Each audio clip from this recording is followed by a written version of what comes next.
இன்னொரு வசனம் சொல்றேன். யாக்கோபு 5வது அதிகாரம் 16வது வசனம் சொல்கிறது, நேர்மையாளர்களுடைய ஜெபம் வல்லமையானது. நேர்மையாளருடைய ஜெபம் வல்லமையானது. அவங்க கிட்ட கேட்கறதுல என்ன தப்பு இருக்குது? எசாயா ஜெபிச்சாரு, ஆண்டவரே இறந்த மக்கள் எழுப்பப்படட்டும் அப்பா, எங்க மேல நீங்க காட்டுற அந்த ஒளியின் பணி அந்த இறந்தவர்களுடைய நிழலின் நாட்டிலும் விளக்கடவதாக ஜெபிச்சாரா? பாத்தீங்களா? அப்போ ஒருவேளை நேர்மையாளர்கள் நமக்காக ஜெபித்தால் அவர்களுடைய ஜெபத்திற்கு வல்லமை அதிகம்.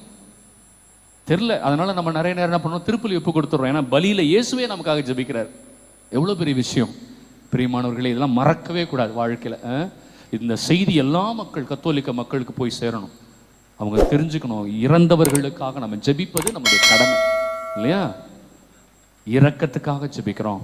இப்ப எல்லாரும் கைகளை உயர்த்தி இயேசு நமக்கு சொல்லி கொடுத்த அதே ஜெபத்தை, ஆண்டவரே இறந்த என் குடும்பத்தில் இருக்கிற அந்த ஆன்மாக்களின் மீது உம்முடைய இரக்கத்தை காட்டும் என்று சொல்லி ஜெபிப்போம்.